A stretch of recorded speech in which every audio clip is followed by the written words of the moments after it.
एक शायर जो अपने अशार के जरिए रद्दे वहाबिया, रद्दे तयाबना, रद्दे सुलह कुल्ली जब वाह वाह वाह, क्या बात है। की बुनियाद पर माबिल इम्तियाज है, दुनिया उसे असद इकबाल है बेशक। वाह वाह वाह। मुसन्निफ अपनी तसनीफ को एक मखसूस पैराग्राफ में रखा और मखसूस टारगेट होता है उसका।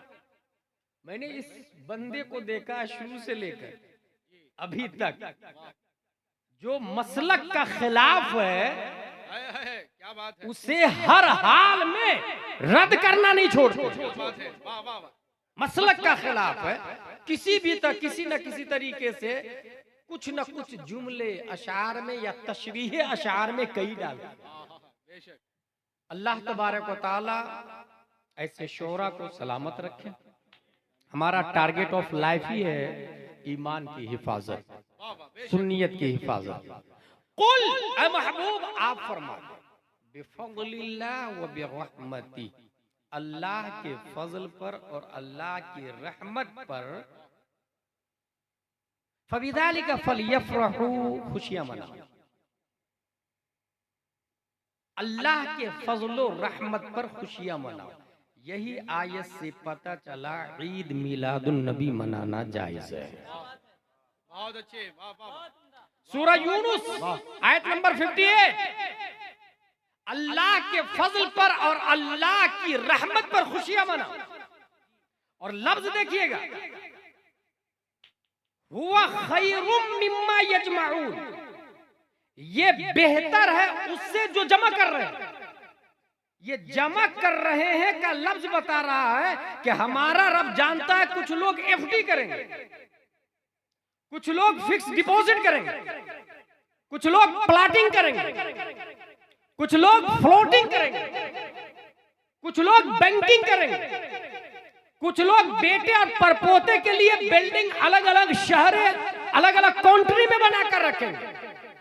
और कुछ ऐसे होंगे कि जब नबी का महीना आएगा तो झंडियां लगाएंगे, कुमकुमे लगाएंगे, मिलाद करवाएंगे, शिरनी बंटवाएंगे, तबर्रुकात बंटवाएंगे, कुरान खानी करवाएंगे, जलसे जुलूस करवाएंगे, कुछ ऐलान करेंगे और कुछ अपनी जेब में हाथ डाल के 1 रुपया देंगे। एक वो आदमी जो अपनी नस्ल के लिए 1 करोड़ की एफडी किया, दूसरा वो आदमी जो ईद मिलादुन नबी में 1 रुपया दिया।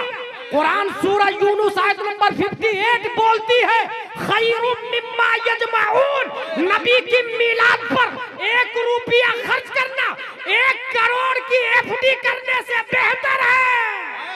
वाह वाह वाह वाह, जिंदाबाद जिंदाबाद। वाह वाह वाह। यजमाऊन कुरान शरीफ में आया। अब सवाल, अल्लाह के फजल पर खुशी मनाओ, अल्लाह की रहमत पर खुशी मनाओ, तो इससे कहां साबित हुआ कि नबी की पैदाइश पर खुशी मनाओ? लिसन लिसन लिसन, फजल का लफ्ज आया ना। अब हम ये देखेंगे कि फजल क्या है। If you try to count his favour upon us, you can't. Why? Because they are countless. इस वक्त पूरे हिंदुस्तान में सबसे बड़े आलिम दीन का नाम है हुजूर मुहद्दिस कबीर दामजिल्लहु अलैहि। वो फरमाते हैं कि ये जो हाथ दिख रहा है, ये उंगली दिख रही है, इसमें होल है, सुराख है, ये इसके अंदर भी सुराख है, पूरी बॉडी में।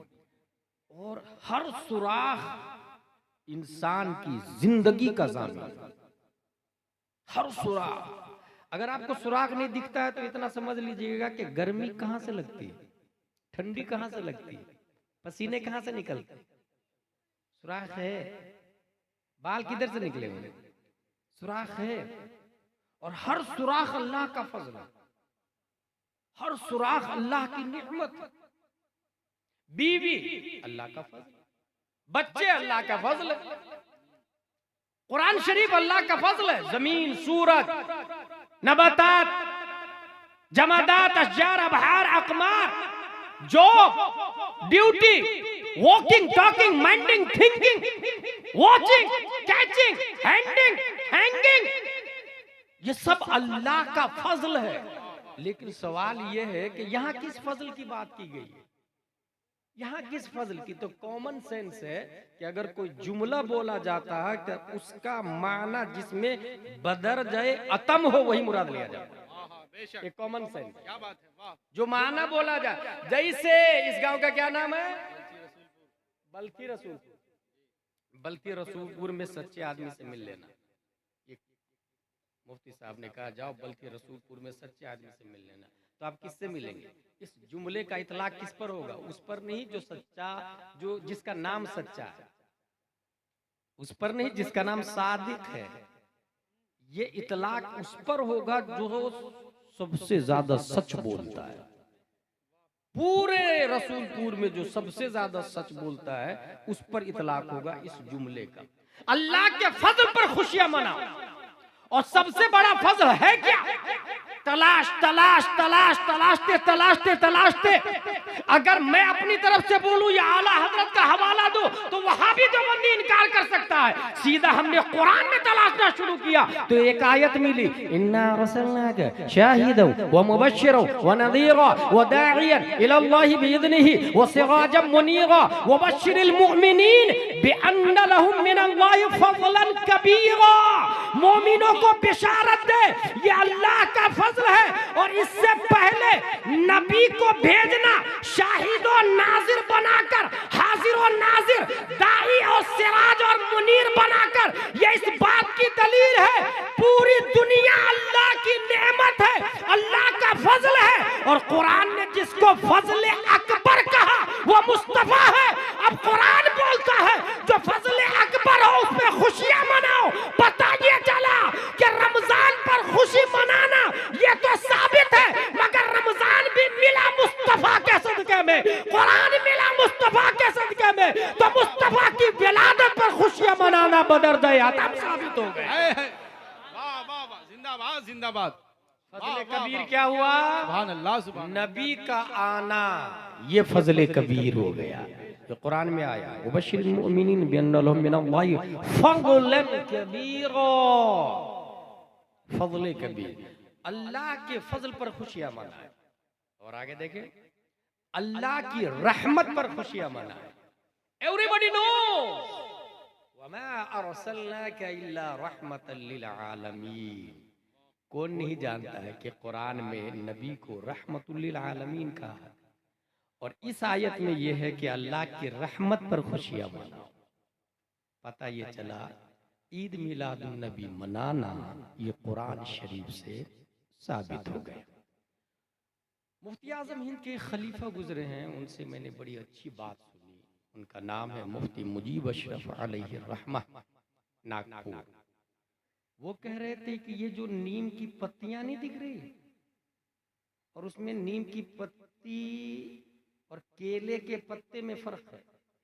नीम की पत्तियों में किनारे से कटिंग की हुई होती है, इससे छोटी छोटी जंजिया इसमें देखे कटिंग की हुई है साइड से। झालर लगाते हैं पत्तियों में, कागज की जो पत्तियां बनाते हैं तो कटिंग करते हैं, वह है good looking, it is for good looking. नीम की पत्तियों में कटिंग है, आम के पत्ते में कटिंग नहीं, केले के पत्ते में कटिंग नहीं। अच्छा, केला का पत्ता इतना बड़ा है, नीम की पत्ती इतनी छोटी छोटी, वो भी कटिंग वाली।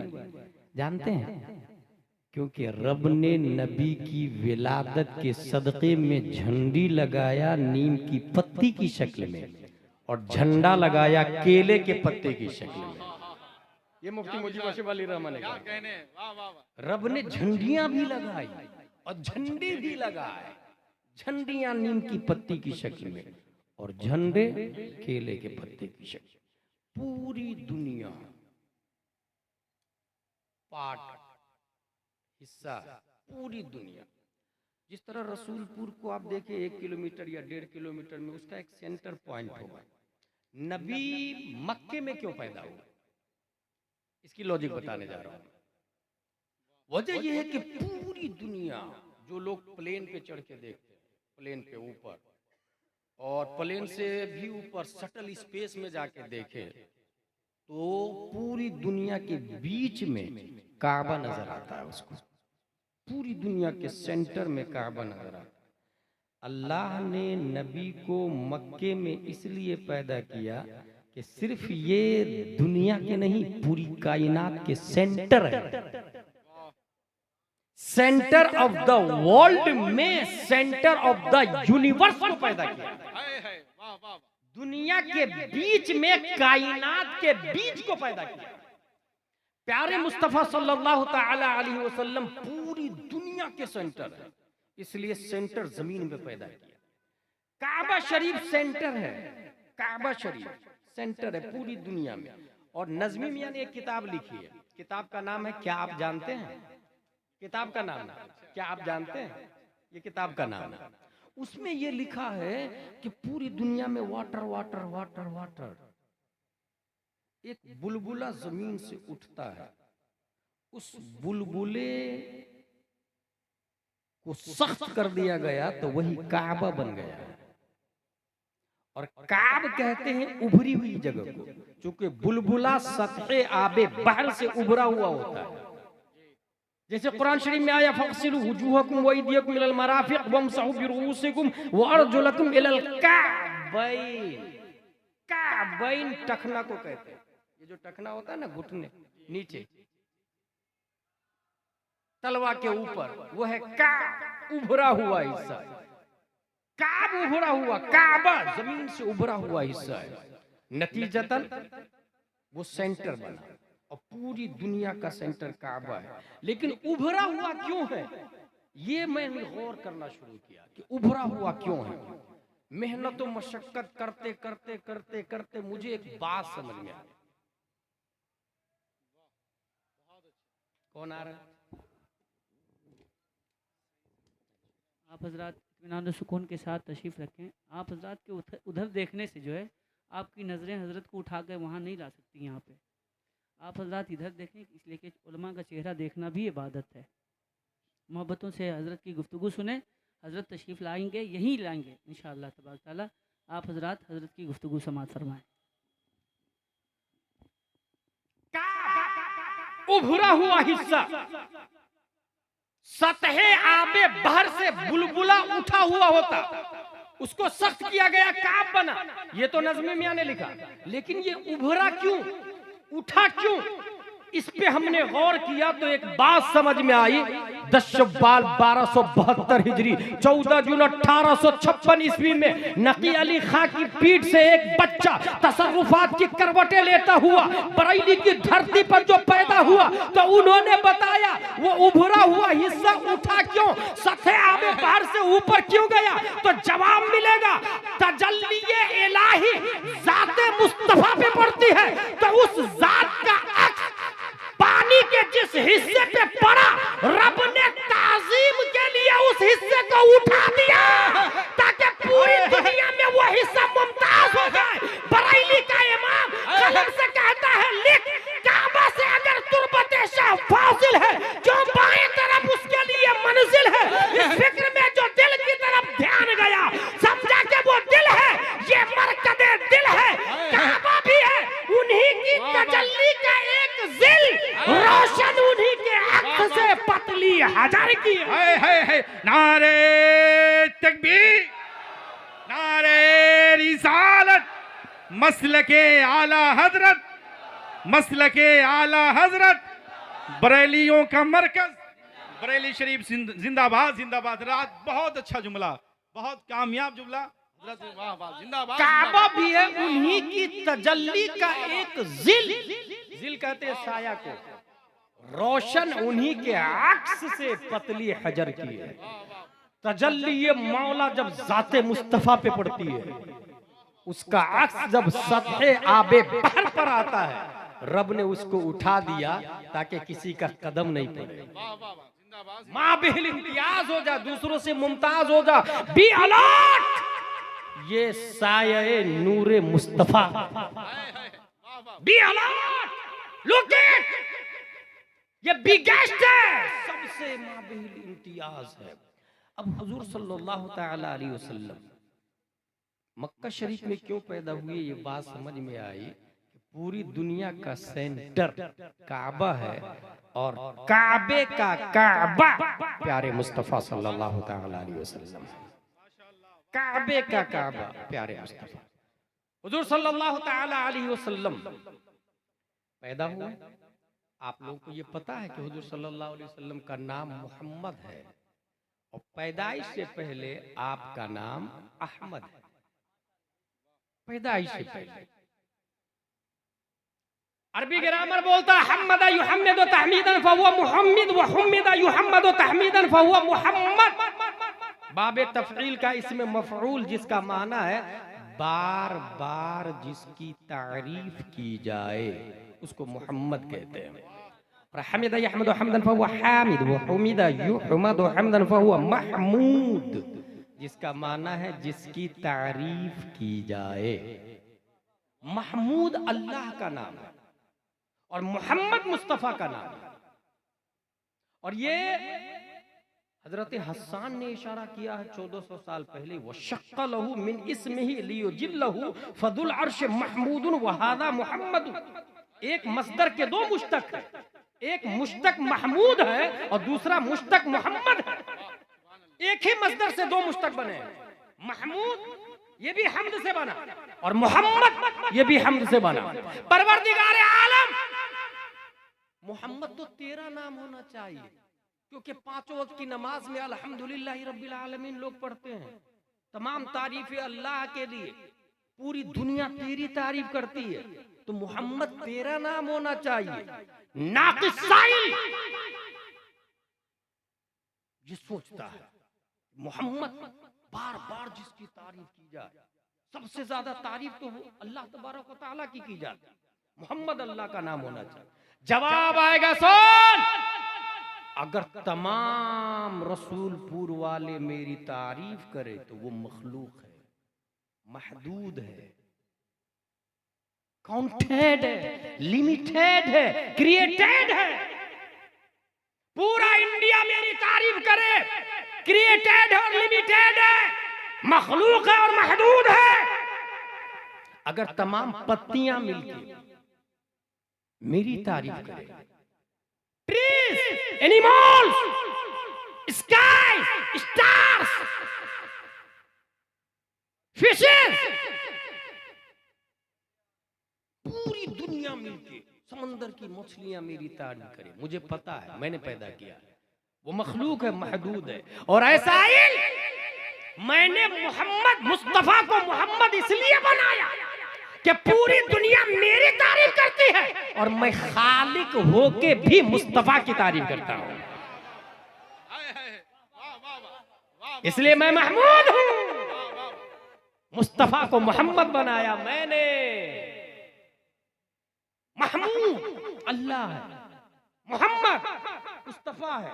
और एक और बारीक बात नोट कर ले आप लोग, महमूद अल्लाह है, मोहम्मद मुस्तफा है, तो ये जो नाम अल्लाह है महमूद, कुरान की आयत बोलती है आसा यबअदका रब्बुका मकामम महमूदा। असद भाई, नाम अल्लाह मैदान महशर में इस आयत से साबित हो रहा है कि नाम अल्लाह मैदान महशर में मकाम मुस्तफा बन जाए। आसा यबअदका रब्बुका मकामम महमूदा, मकाम महमूद, यहां नाम महमूद अल्लाह का है। परवरदिगार आलम ने जो पोस्ट मुस्तफा को अता फरमाया उसका नाम महमूद मैदान महशर में रखा। अब इससे अंदाजा लगाए who is the prophet Muhammad Mustafa सल्लल्लाहु ताला अलैहि वसल्लम। मैं एक न्यूटन साइंटिस्ट से हुजूर सल्लल्लाहु ताला अलैहि वसल्लम के नेटिव पैलेस पे इस्तेदलाल करता हूं। 1642 ईस्वी में न्यूटन साइंटिस्ट पैदा हुआ और उसका नजरिया ये आया कि जमीन के अंदर ग्रेविटी है, कशिशे थिक़्ल है जमीन के अंदर, जिसकी बुनियाद पर जमीन की जो जिन्स होती है वो जमीन की तरफ लौट करके आती है। एक इंसान है रसूलपुर में रहता है अमेरिका में, लग्जरी लाइफ, VIP, मगर घर की याद आती है तो कोने में बैठ के सोचता है, एसी है, फ्रिज है, useful thing for his life ये मौजूद है वहां पर, मगर पुजुमुर्दा है, कुमलाया हुआ, मुरझाया हुआ। क्यों? घर की याद आ गई। और यहाँ आ जाएगा तो अगर से लाइट ना हो वो एंजॉय करता है, क्योंकि गली भी पहचानती है। बचपन में नंगे में उसको देखा था गलियों ने, सड़कों ने, दरख्तों ने, नदी नालों ने, चश्मों ने, फव्वारों ने, अशियारों ने, अबहारों ने, अनहारों ने। इसलिए वो एंजॉय करता, लाइट हो या ना हो, सूरज की गर्मी हो, दोस्त के साथ बैठ के मजे लेता। क्यों?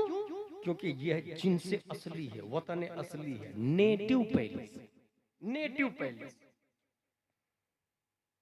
एक जानवर रसूलपुर से छोड़े चराने के लिए खेत में भेज दे, उसे अगर नए खेत में ले जाना हो तो रास्ता बताना पड़ेगा, लेकिन वापस घर की तरफ छोड़ दे तो सीधा वो खूंटे पे आ जाता है, क्योंकि उसे रास्ता पता होता है। नेटिव पैलेस, अपनी असल की तरफ, कुल्लु शैइन यरजिउ इला असलिही, हर शय अपनी असल की तरफ पलटती है। इस ग्रामर के बाद अब मैं जो ज़ाब्ता देने जा रहा हूं वो ये कि प्यारे मुस्तफा का वतन असली क्या है, प्यारे मुस्तफा का नेटिव पैलेस क्या है, क्या प्यारे मुस्तफा का वतन असली मक्का है? मैं नहीं मानता, क्योंकि मक्का बाद में बना, नबी पहले हो चुके थे। क्या मैं प्यारे मुस्तफा का नेटिव पैलेस मदीना है? मैं नहीं मानता, क्योंकि मदीना बाद में पैदा हुआ, नबी पहले पैदा हो चुके थे। क्या मुस्तफा का वतन असली अरब है? मैं नहीं मानता, क्योंकि अरब बाद में पैदा हुआ, नबी पहले पैदा हो चुके थे। क्या मुस्तफा का नेटिव पैलेस जन्नत है? मैं नहीं मानता, क्योंकि जन्नत बाद में बनी है, नबी पहले पैदा हो चुके थे। क्या मुस्तफा का नेटिव पैलेस अर्श आजम है? मैं नहीं मानता, क्योंकि अर्श आजम बाद में, मुस्तफा पहले पैदा हो चुके थे। तो फिर मुस्तफा का वतन असली क्या है, मुस्तफा का नेटिव पैलेस क्या है? तो जवाब मिलेगा, कायनात की हर शय से पहले रब ने नबी को पैदा करके कुर्बे खास में रख लिया था, कुर्बे मौला में।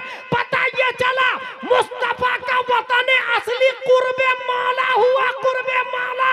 इसीलिए मुस्तफा को मक्का में पैदा होने में 9 महीने लगे थे, लेकिन यही मुस्तफा जब मक्का से रब की बारगाह में जाते तो 9 महीने नहीं, 1 महीना नहीं, 1 हफ्ता नहीं, 1 आने वाहिद में जाके आ गए। इसकी तर्जमानी जब मेरा इमाम करता तो कलम से कहता, लिख वही है अव्वल, वही है आखिर, वही है जाहिर, वही है बातिन, उसी के जलवे, उसी से मिलने, उसी से उसकी तरफ।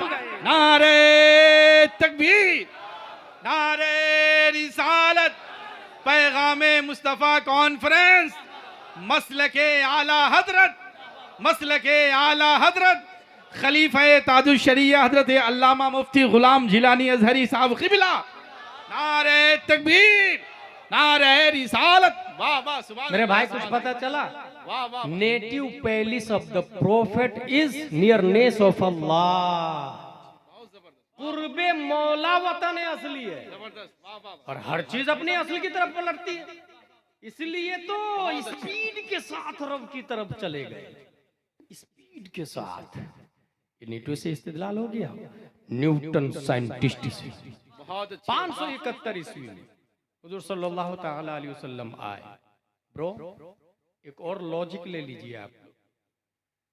दिमाग के बारे में आप लोगों ने पढ़ा है? अगर नहीं पढ़ा तो आज सुने। दिमाग को देखना हो तो अखरोट को देखिए। अखरोट की जो शक्ल है ना वो दिमाग की तरह है। छील करके देखिएगा, ऊपर से मत देखिएगा, नहीं तो फिर वो गुंबद पे अखरोट की तरह हो जाएगा। दिमाग भी उसी तरीके से, उसके अंदर बारीक बारीक वायर लगे हुए हैं, जिसको मेडिकल साइंस में न्यूरॉन्स कहा जाता है। उसके बारे में साइंसदानों का कहना है कि 100 बिलियन न्यूरॉन्स है दिमाग में। 100 बिलियन न्यूरॉन्स। 1 मिलियन 10 लाख का होता है और 1 बिलियन 100 करोड़ का होता है। जनरल नॉलेज में नोट कर लीजिएगा इसको। 100 बिलियन न्यूरॉन्स है और 100 ट्रिलियन कनेक्शन है, यानी एक वायर दूसरे वायर से जुड़ा हुआ है। और न्यूरॉन यानी वायर और जोड़ जितने ज्यादा होंगे, मेमोरी पावर उतनी ही स्ट्रांग होगा। जिन लोगों ने बचपन में रेडियो देखा होगा खुला हुआ, तो उसमें बारीक बारीक वायर दिखती रहती है, न्यूरॉन दिखते रहते हैं। वो न्यूरॉन जितने ज्यादा होते हैं उतनी ज्यादा चैनल भी पकड़ता है, इतनी ज्यादा पावर भी होता है। 1 हॉर्स पावर की मोटर, उसमें वायर लगे हुए होते हैं। टेक्समो की मोटर खोल के आप देख ले, 2 हॉर्स पावर में ज्यादा वायर होते हैं, 3 हॉर्स पावर में उससे ज्यादा। पुनासा में डैम है, वहां पर इतनी बड़ी मोटर है, 500 हॉर्स पावर की मोटर, 500 हॉर्स पावर की मोटर, इतनी। न्यूरॉन जितने ज्यादा होंगे, दिमाग उतनी ज्यादा होगी। इसी दिमाग की बुनियाद पर अरब अजम का हाल ये था कि वो अपने माबूद को तलाश रहे थे। जमीन, काजू, किशमिश, पिस्ता, अखरोट तुझसे निकलते, यू आर अवर गॉड, तू हमारा खुदा है। और एक बहुत बड़ा मजहब वजूद में आया है जिसको जरतुश्त कहा जाता है। बाज़ाब्ता जमीन की पूजा करते। इमामी साहब मरने वालों को जमीन में दफन नहीं होने देते, बोले जमीन नापाक हो जाएगी तेरे से। उसको क्या करता है, उल्टा कुएं में लटका देते, चील कौवा खाने। अपाहिज आदमी को मार देते, कहते ये गुनाहों की सजा है, बीमारी गुनाहों की सजा है। बहुत बड़ा फिरका वजूद में है ज़रतुश्त। हुजूर सल्लल्लाहु तआला अलैहि वसल्लम के आने से कब्ल कुछ लोग दहरिया थे, कुछ साइबा थे, कुछ जनादिका थे, कुछ फरिश्तों के पुजारी थे, कुछ जिन्नात के पुजारी थे, कुछ आतिश परस्त थे, कुछ यहूदी, कुछ नसरानी थे। तकरीबन बुनियादी तौर से कई बड़े बड़े फिरके पाए जा रहे हैं, कई बड़े बड़े।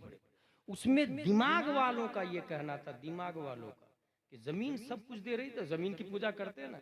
लेकिन साइंसदानों ने आके इस पुजारियों के थ्योरी का जनाजा निकाला और कहा कि तुम जमीन के चक्कर में पड़े हो। जहां सूरज, जिस जमीन पे सूरज की रोशनी नहीं पड़ती वहां तो फसल ही नहीं निकलती। इसका मतलब सबसे बड़ा सूरज। और फिर बताया कि 3,33,000 गुना ज्यादा बड़ा है सूरज जमीन से।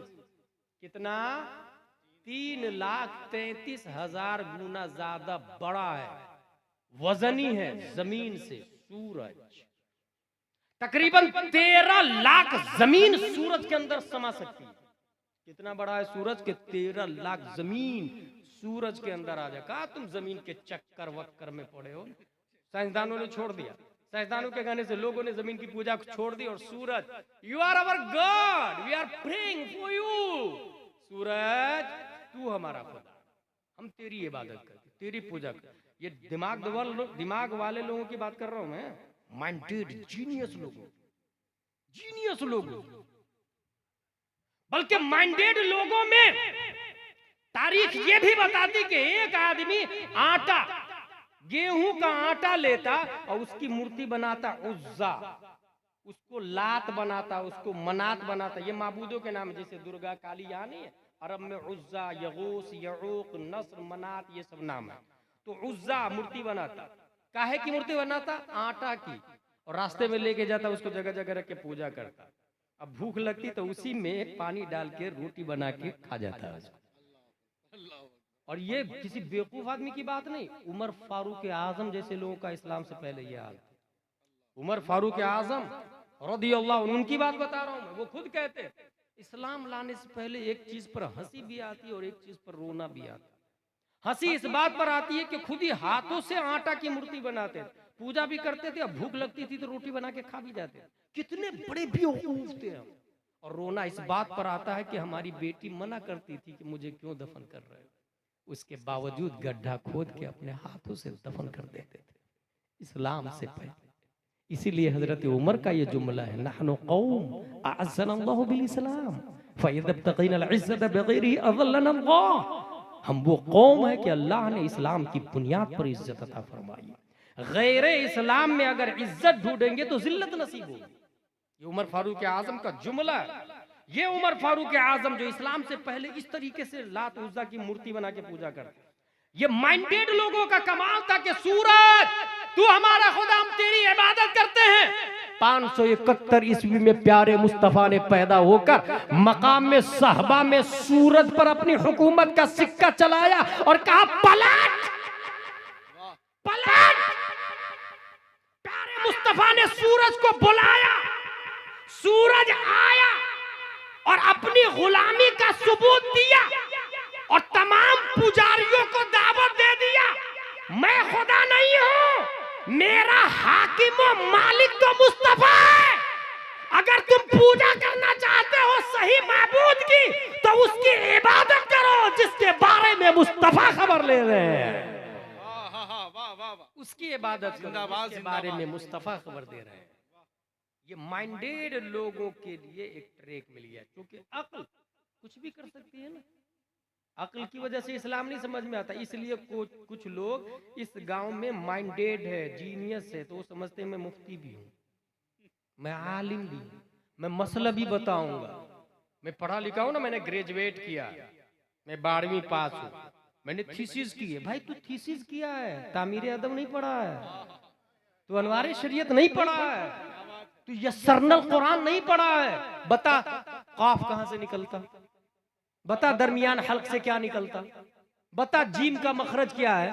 जब प्रोनाउंस नहीं आता अलिफ से लेकर यहाँ तक, तो मसले मसाइल में काहे दिन को बर्बाद कर रहे हैं। ये सिर्फ नबी के नाइब बताएंगे, वाह वाह, ये सिर्फ प्यारे मुस्तफा बताएंगे, क्या बात है, वाह, उनके नायबीन बताएंगे। कुरान और हदीस में जो लिखा हुआ है ये हमारे उलमा जानते हैं। प्यारे मुस्तफा सल्लल्लाहु तआला अलैहि वसल्लम तशरीफ लाए। अरब में गल्फ कंट्री में सिर्फ 17 लोगों को लिखना पढ़ना आता था, 17 लोग, only 17% can read and right. लेकिन हुजूर सल्लल्लाहु अलैहि वसल्लम ने तालीम पर इतनी तवज्जो दी कि जाने से पहले 1,25,000 लोगों को लिखना पढ़ना सिखा गए। समझ में आया? जाने से पहले 1,25,000 लोगों के हाथों में कलम देखेगा। क्या ये हकीकत नहीं है कि हम लोग परेशान, कुफार और मुशरिकीन आरएसएस बजरंग दल वाले तबाह बर्बाद कर रहे हैं? लेकिन हमने हदीस पढ़ा तो मुझे एक बात समझ में आई कि ये लोग खतरनाक थोड़ी। हुजूर सल्लल्लाहु अलैहि वसल्लम ने जंगे बद्र में जो काफिर गिरफ्तार हुए, नबी ने फरमाया कि सहाबा को पढ़ाओ, बदले में आजाद हो जाओ। गौर से, जो लोग जा चुके हैं इनकलाब वो नहीं लाएंगे, जो बैठे हुए हैं ये आपसे उम्मीद है, आप ही इनकलाब ला सकते हैं। जो जंगे बद्र में गिरफ्तार हो गए, नबी ने फरमाया सहाबा को पढ़ाओ, आजाद हो जाओ। किसको नबी ने आजाद किया, किसको छोड़ रहे हैं? कातिल को। और वो लोग छूटने के बाद क्या फिर दोबारा कत्ल करने नहीं आएंगे नबी को? आएंगे। लेकिन नबी ने अपने मर्डरर को, अपने किलर को, अपने कातिल को एजुकेशन के बदले में छोड़ा। नतीजा क्या निकला कि कातिल डेंजरस नहीं है, इलिटरेसी ऑफ मुस्लिम डेंजरस है। आरएसएस बजरंग दल मोदी योगी डेंजरस नहीं है, मुसलमानों की जिहालत उससे खतरनाक डेंजर है। हमारी जिहालत उससे खतरनाक है, उससे ज्यादा हानिकारक है।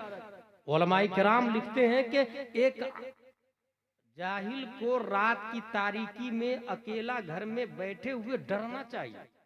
किससे? दुश्मन से ना, अपने सबसे बड़े दुश्मन जिहालत से डरना चाहिए कि कहीं ये हमारा मर्डर नहीं कर, कहीं ये हमारा ईमान नहीं छीन। जिहालत ये सबसे खतरनाक दुश्मन है।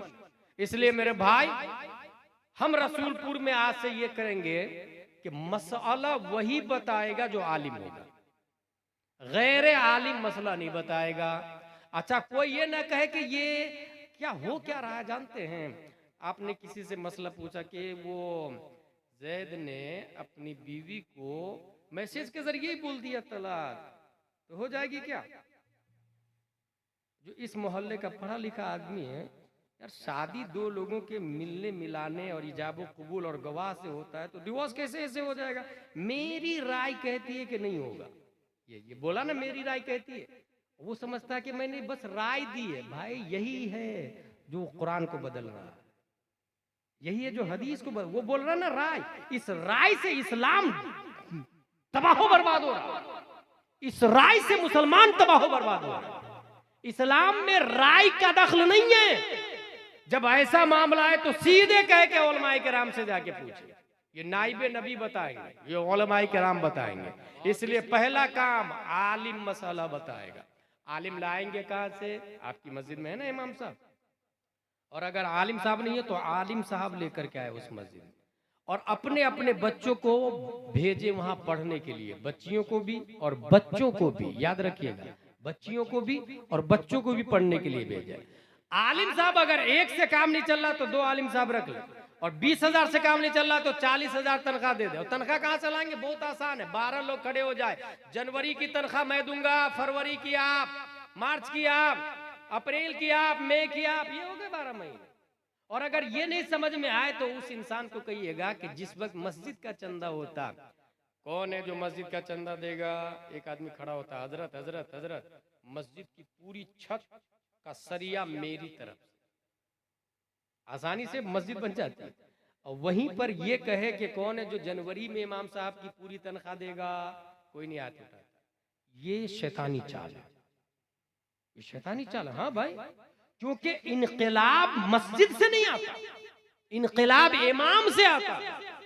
मस्जिद नहीं बोलती, इमाम बोलता है। अगर मस्जिद 3 अरब की हो और इमाम नाजरा खां है तो वो किसी को मसाला नहीं बताएगा, वो किसी को कुरान शरीफ की मीनिंग नहीं बताएगा। और अगर मस्जिद खजूर की छत की बनी हुई है और इमाम मुस्तफा है तो पढ़ने वाले अबू बकर सिद्दीक होते हैं, उमर फारूक होते हैं, तलहा जुबैर और हंज़ला होते हैं। क्या कहने? इसलिए मस्जिद की तामीर में पैसा कम लगा है। वाह वाह वाह। इल्म और दीन की तामीर में पैसा ज्यादा इन्वेस्ट करें, उलमा पर पैसा खर्चा करें ताकि दीन बाकी रहे, निजाम बाकी रहे, इस्लाम बाकी रहे। तौहीद और रिसालत के शहदाइयों, दरअसल मुझे दर्द है, इसलिए मैं आपको बुनियाद बता रहा हूं।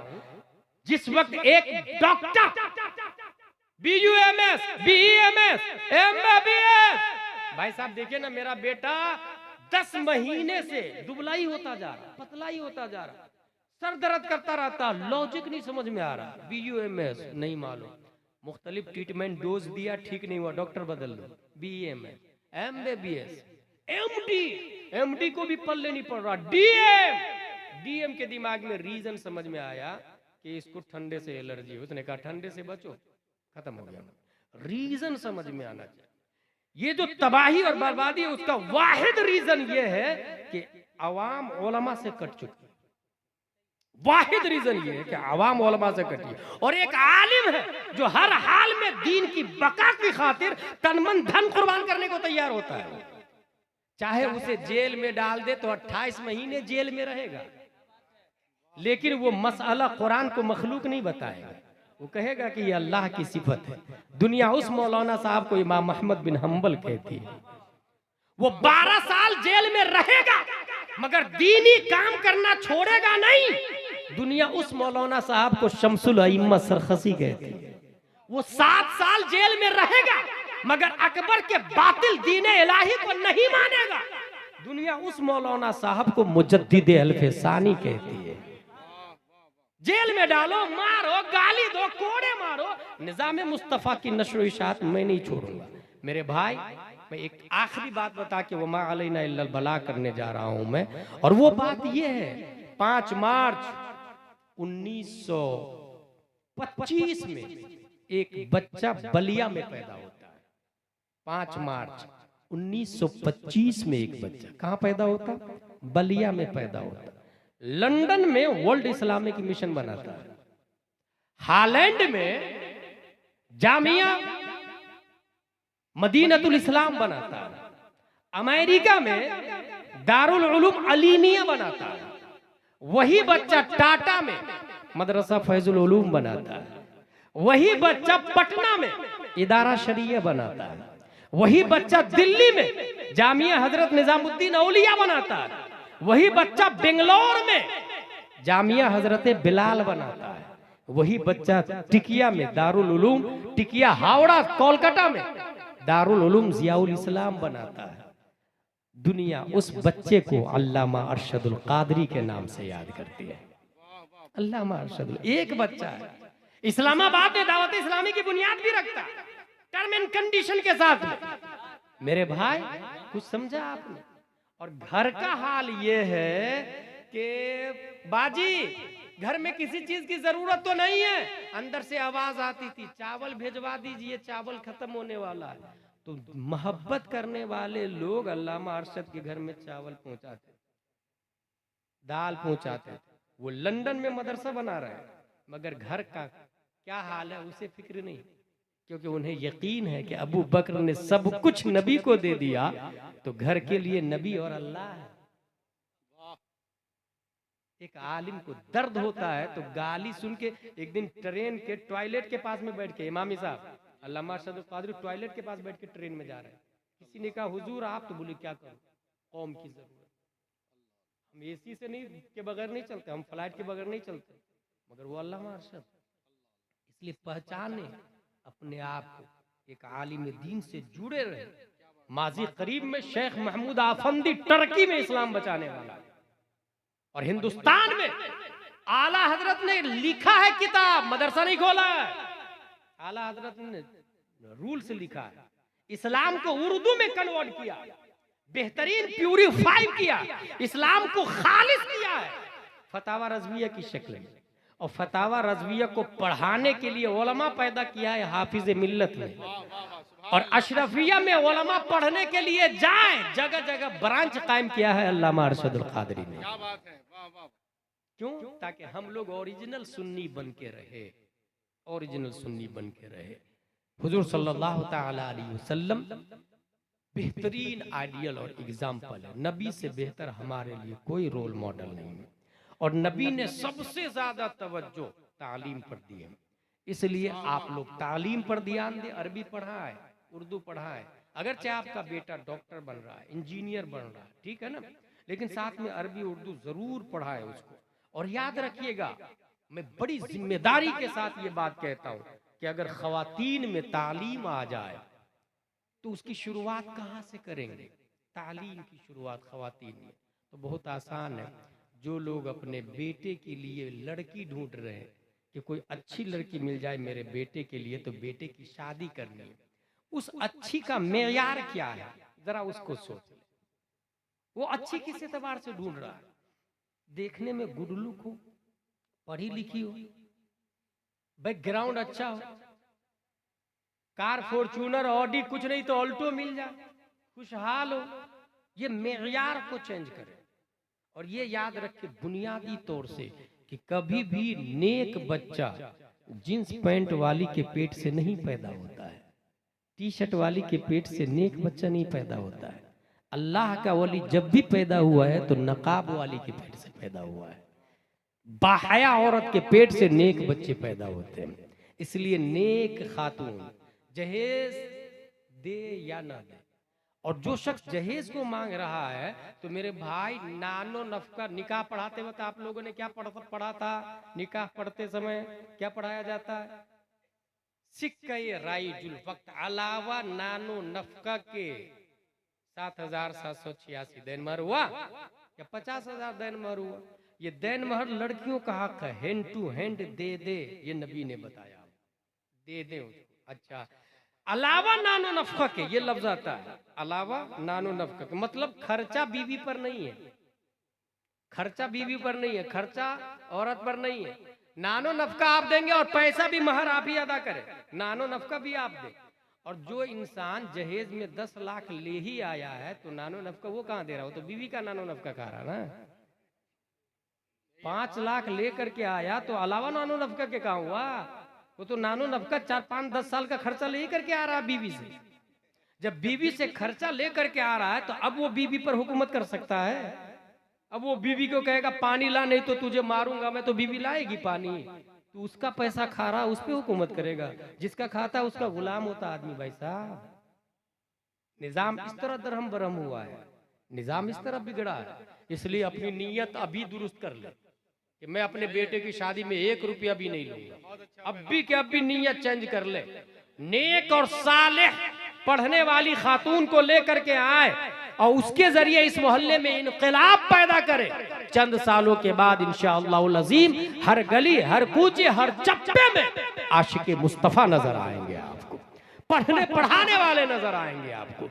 यही मसलक के आला हजरत है। हुजूर सल्लल्लाहु ताला अलैहि वसल्लम का ये दीन हमारे इंडिया में मजहब हनफी की शक्ल में पहले आया, और मजहब हनफी का इम्तियाजी नाम मसलक आला हजरत है, और ये मसलक आला हजरत कयामत तक रहेगा। कयामत तक रहेगा, क्योंकि खुद आला हजरत की रिसाला लिखते हैं तजल्लीयुल यकीन बिअन्ना नबियना सय्यदुल मुरसलीन। इस रिसाला को लिखने के लास्ट में जब रिसाला पूरा हो गया तो ख्वाब देखते हैं कि मेरे हाथ में एक चिराग है, मैं जला रहा हूं और दो लोग बुझा दे रहे हैं। इतने में नबी तशरीफ लाए सगे बारगाह की तरफ। नबी को देखते ही वो दोनों बुझाने वाले ऐसे गायब हो गए कि न जाने जमीन खा गई या आसमान खा गया। फतवा रज़विया में ये लिखा हुआ है, आला हजरत ने लिखा है, न जाने जमीन निगल गई या आसमान खा गया। फिर नबी करीब आके फरमाते हैं फूक मार, अल्लाह रोशन करेगा। जुमला देखिएगा, फूक मार अल्लाह रोशन करेगा। अब इस ख्वाब की ताबीर क्या है? अगर कोई गुलाम जिलानी अजहरी से पूछे तो ये समझ में आता है कि वो जो चिराग था ना, चिराग वो मसलके आला हजरत का चिराग था। और जो दो लोग बुझा रहे थे ना, एक वहाबियों का लीडर था, दूसरा देवबंदियों का लीडर था। और नबी को देख के दोनों गायब हो गए। और मसलके आला हजरत कयामत तक रहेगा दलील। नबी ने फरमाया फूक मार अल्लाह रोशन करेगा। चिराग फूक से बुझाया जाता है या जलाया जाता है? चिराग फूक मारे आप चिराग पर तो बुझता है कि जलता है? बुझता है। मगर वो चिराग बुझता है जिसके अंदर तेल हो, कैरोसिन हो, घासलेट हो, ऑयल हो, जैत हो। लेकिन जिस चिराग में रोशनी नूरे मुस्तफा से हो, वो चिराग फूक से बुझता नहीं बल्कि मुनव्वर हो जाता है। जभी तो नबी ने फरमाया फूक मार अल्लाह रोशन करेगा।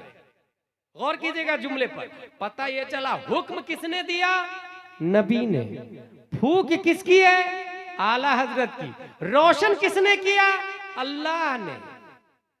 यहीं से पता चला ये मसलके आला हजरत का चिराग कभी बुझ नहीं सकता, क्योंकि फूक रजा की है, हुक्म मुस्तफा का है, रोशन करने वाला अल्लाह तबारक व तआला।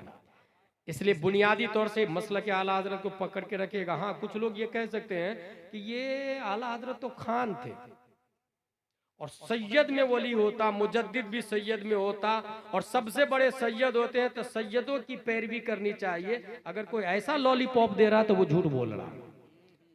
मसला ये है कि सैयदों की ताजीम होनी चाहिए, क्योंकि सैयद नबी की औलाद है, नबी का खून है। दुनिया के तमाम मोमिन सैयद उनकी जूती का धूल सर का ताज है, लेकिन इत्तेबा सैयद की नहीं की जाएगी। इत्तेबा के लिए इल्म होना शर्त है। इत्तेबा के लिए, पैरवी के लिए, जिस तरीके से आप सैयद से जाके इलाज करवाएंगे क्या कि देखिए ना मेरी किडनी फेल हो गई है, इलाज कर दीजिए, वो कहेगा एमडी के पास जाओ ना, एमबीबीएस के पास जाओ ना। बस यही हाल है। रूह का मर्ज जहालत है, इलाज आलिम करेगा।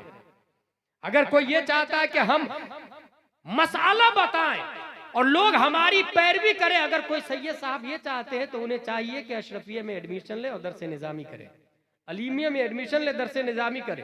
और एक भारी दलील दे दूं मैं आप लोग को, पूरी दुनिया के सैयद जिनकी पैरवी कर रहे हैं वो सैयद नहीं है।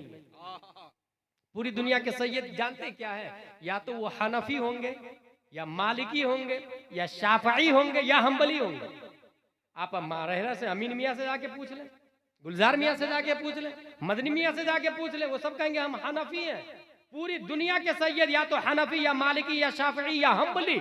और न इमाम आजम सैयद है, न इमाम मालिक सैयद है, न इमाम अहमद बिन हम्बल सैयद है, और न इमाम शाफई सैयद है। पता ये चला के पैरवी उसकी की जाएगी जो नबी का नाइब हो, जिसके पास नबी का इल्म हो। इसी की दलील ये है कि पूरी दुनिया के सादात हनफी है और इमाम आजम रूए जमीन के तमाम मुसलमानों के मुजतहिद पेशवा और इमाम।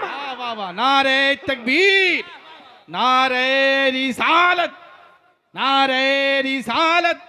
पैगामे मुस्तफ़ा कॉन्फ्रेंस, पैगामे मुस्तफ़ा कॉन्फ्रेंस, खलीफे ताजुल शरीया हजरत अल्लामा मुफ्ती गुलाम जिलानी अजहरी साहब क़िबला। नारे तकबीर, फैजाने सरकार सुरकाही। एक बार मोहब्बत से सरकार की आमद, हाथों को लहरा कर सरकार की आमद, आका की आमद, मक्की की आमद, मदनी की आमद, यासीन की आमद, सरकार की आमद। नारे तकबीर, नारे रिसालत। वाह वाह वाह। जिंदाबाद जिंदाबाद। मेरे भाई, वाह वाह निजाम मुस्तफा चलाने के लिए इल्म जरूरी है, उलमा। वाह वाह वाह। और कोई ये ना कहे कि आलिम की ताजीम करनी चाहिए, ये कहाँ लिखा हुआ है? उनकी बात माननी चाहिए, कहाँ लिखा हुआ है? इससे बड़ी दलील और कोई नहीं हो सकती जो मैंने दिया। रहा कुरान शरीफ, तो सबसे बड़ी दलील उसमें आया है, फसअलू अहल ज़िक्र इन कुंतुम ला तअलमून। जो नहीं जानते हो जानने वालों से पूछो, जो नहीं जानते हो जानने वालों से पूछो। ये क्यों आया जानने वालों से पूछो? और अल उलमा वरसतुल अंबिया का लफ्ज आया, वरसतुल अंबिया, नबी सिंगुलर, अंबिया प्लूरल। ये इस बात की दलील है कि अपने जमाने में ताजुश शरिया सिर्फ नबी के नायब नहीं, बल्कि आदम अलैहिस्सलाम के भी नायब है, मूसा अलैहिस्सलाम के भी नायब है, जकरिया अलैहिस्सलाम के भी नायब है, तमाम नबियों के नायब है। और सबसे बड़ी बात यह है कि नबी ने फरमाया प्यारे मुस्तफा का नायब होना यही सबसे अजमत वाली बात होती है। तो एक आलिम तमाम नबियों का नायब होता है, तमाम नबियों का। अब अगर नबी से रिश्ता जोड़ना है तो आपको आलिम से रिश्ता जोड़ना पड़ेगा। नबी तक पहुंचाने के लिए ये उलमा जरिया होते हैं। याद रखें, कभी भी शैतान उसका सबसे बड़ा हथियार ये है कि इंसान को सबसे पहले आलिम से काट देता है। सबसे बड़ा हथियार ये। आप देखें जलसे में कितने लोग आए हुए हैं। अब कल देखिएगा कि जो लोग नहीं आए हुए थे उसमें कितने स्मार्ट लोग थे। मैं जलसे वगैरह में नहीं जाता हूँ, वो असद भाई घंटों नाचनी पढ़ते रहते हैं, ऐसे ऐसे लोग पैसे लुटा के देते हैं, मुकर्रिर चिल्लाता रहता है और प्रोग्राम खत्म हो जाता है, कुछ कायदे की बातें नहीं होती। बता, कुरान से बेहतर और कोई कायदे की बात हो सकती है क्या? क्या बात है। आप बताइए, सुप्रीम कोर्ट के जज का फैसला सब मानते कि नहीं मानते? कुरान से बढ़ के किसी का फैसला हो सकता है? और कुरान से फैसला सुनाने वाले तादुश शरिया है, तो इनसे बड़ा कोई जज हो सकता है क्या? उलमा वकालत करते हैं, इनसे बड़े वकील कोई हो सकते हैं क्या? ये वो लोग होते हैं कि शैतान उनको बहका चुका होता है। वो ये समझते हैं कि I am graduate, I can understand what is right what is wrong, I can define. मैं हिंदी में पढ़ लूंगा ना, अनवार शरीयत, बहार शरीयत, कानून शरीयत। मेरे भाई, ये हकीकत है कि शैतान सबसे बड़ी चाल ये है कि उलमा से कट कर देता है। अब जब आलिम से कट होगा तो उसे पता ही नहीं चलेगा हकीकत क्या है। वो आलिम के पास जाएगा नहीं, क्योंकि पहले ही बदजन हो चुका है आलिम उससे। जब आलिम से बदजन हो चुका है तो लाख बातें बताएं, वो आलिमों से जुड़ेगा नहीं। और जब आलिमों से जुड़ेगा नहीं तो राइट और रॉन्ग में फर्क ही नहीं समझ में आएगा। उसे कौन कब। अच्छा, कुछ लोग समझते हैं मैं जाकिर नायक की तकरीर सुनता हूं ना, मैं मिर्जा इंजीनियर मोहम्मद अली मिर्जा को सुनता हूं ना, मैं क्या लॉजिकली बात करता है बंदा। अच्छा, लोग यूट्यूब से मौलाना मुफ्ती भी मुतय्यन कर लेते हैं।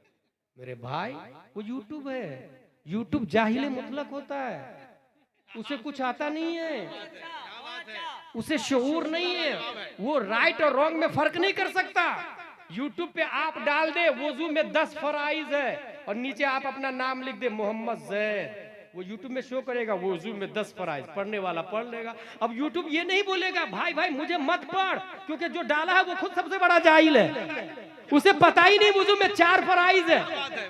ये यूट्यूब नहीं बोलेगा। मगर एक जिंदा इंसान जो आपकी मस्जिद का इमाम है, आप उसके पास जाए और कहे वुजू में 4-5 फराइज है, इमाम बोलेगा गलत, तू जो बोल रहा बहार शरीयत के खिलाफ है, फतावा रज़विया के खिलाफ है, शरह विकाया के खिलाफ है, हिदाया के खिलाफ है। पता ही चाहिए चला यूट्यूब अल्लामा नहीं, आपकी मस्जिद का इमाम वो सबसे बड़ा अल्लामा है। यूट्यूब से इल्म हासिल ना करे, बल्कि अपने मस्जिद के इमाम से इल्म हासिल करे। यूट्यूब को वैल्यू ना दे, अपनी मस्जिद के इमाम को वैल्यू दे। यूट्यूब आपके ईमान को नहीं बचा सकता, और इमाम रात के 12 बजे भी आपके ईमान की रहनुमाई कर सकता है। हाय हाय, वाह वाह, नारे तकबीर, नारे रिसालत, पैगामे मुस्तफा कॉन्फ्रेंस, नौजवानाने रजा कमेटी। रजा कमेटी वाले सीधा सीधा क्या लिखेंगे? ईद मिलादुन नबी मनाना जायज है या नाजायज? गूगल बताओ तो, गूगल बता भी देता है, इतना बड़ा नालायक है। अच्छा बता भी देता है, और लेकिन बताता क्या है, कोई शिर्क बोलता है, कोई कुफ्र बोलता है, कोई बिदअत बोलता है। अब फर्क कौन करेगा कि ये सही बोला या गलत? ये रजा कमेटी के उलमा बोलेंगे, या आपकी मस्जिद के इमाम बोलेंगे कि क्या सही क्या गलत है। जब आपके पास यूट्यूब से ऐसी बातें आ जाए कि ईद मिलादुन नबी मनाना शिर्क है, इमाम से पूछे तो इमाम बोलेगा दुश्मन अहमद पे शिद्दत कीजिए, मुल्हिदों की क्या मुरब्बत कीजिए, गैस में जल जाए बेदीनों के दिल, या रसूल अल्लाह की कसरत कीजिए। मेरे भाई फेसबुक आहा क्या मैसेज आया, बहुत अच्छा लगा मुझे मैसेज, बहुत प्यारा मैसेज था। 10-15 लोगों को धड़ाधड़ शेयर भी कर देता है। अच्छा हदीस शरीफ में आया कफा बिल मरई कदिब अन युहद्दिस बिकुल्लि मा समिअ, इंसान के झूठा होने के लिए इतना काफी है कि हर सुनी हुई बात को फॉरवर्ड कर देता है। क्या बात है, बहुत बड़ी बात। फेसबुक आज आया और 1400 साल पहले मुस्तफा ने निजामे फेसबुक बताया, निजामे गूगल बताया। गूगल को सुन्नी बनाने का तरीका मुस्तफा दे के गए, यूट्यूब को सुन्नी बनाने का तरीका मुस्तफा दे के गए, फेसबुक से इल्म कैसे हासिल करें ये ज़ाब्ता दे के मुस्तफा गए। कफा बिल मरई कदिबा अन युहद्दिस बिकुल्लि मा समिअ इज़ा जाअकुम फासिकुम बिनबइन फतबय्यनु। एक इंसान है जो अक्ल रखता है, यूट्यूब अक्ल नहीं रखता, याद रखिएगा। गूगल फेसबुक अक्ल नहीं है उसके पास में, उसमें तो जो आप डाले वही बोलता है ना। लेकिन एक इंसान है अक्ल रखता है लेकिन नमाज नहीं पढ़ता, लेकिन झूठ बोलता है। कुरान बोलता है अगर वो कोई बात बोल रहा है तो मत मानो, फतबय्यनु, इंक्वायरी करो। इज़ा जाअकुम फासिकुम बिनबइन फतबय्यनु, तहकीक करो। क्योंकि वो नमाज नहीं पढ़ रहा ना तो झूठ बोल सकता है, वो अल्लाह का हक नहीं अदा कर रहा तो बंदे का हक भी नहीं अदा कर सकता वो। इसलिए अगर कोई बेनमाजी और झूठा आदमी कोई खबर लाता है तो नहीं मानी जाती। बोला मैंने चांद देखा, और जाके शेरे बिहार के पास, हजरत मैंने चांद देखा, तेरी दाढ़ी नहीं तो क्या हुआ हजरत, मैंने सच्ची में देखा, मैंने छत पे था मैं, और मेरी बीवी भी थी। मेरे अबे तेरी 10 बीवी 15 बीवी क्यों ना हो, कितनी बार भी देख ले, दाढ़ी नहीं रखता नहीं चलेगा, क्योंकि अल्लाह का कानून नहीं मानता तू, तो तू झूठ बोल सकता ना भाई। शेरे बिहार ये कह के भगा देंगे, सरकारें सुरकाही ये कह के आपकी गवाही नहीं लेंगे। जब इंसान नमाज नहीं पढ़ता उसकी बात मोतबर नहीं है तो यूट्यूब तरह से इंसान ही नहीं है, अक्ल ही नहीं है उसके पास, उसकी बात कब से मोतबर हो गई। इसलिए जो लोग यूट्यूब को अल्लामा समझते हैं, यूट्यूब से मुफ्ती हासिल किए हैं, यूट्यूब से उलमा के मेयार का पता लगाते हैं, वो लोग इबरत हासिल करें और हकीकत को जाने। यूट्यूब जो बोलेगा आप उसको मान लेंगे, इसलिए यूट्यूब से इल्म हासिल ना करें। हादल इल्म, इमाम मालिक का जुमला है, हादल इल्म अद्दीन उनजुरू अम्मन ताखुदून दीनकुम। ये इल्म दीन है, जिससे दीन सीखते हैं उसे देखें। ये वही यूट्यूब है जो गंदी बातें भी बताता है, उसकी बातें सही कब से मोतबर होने लगी।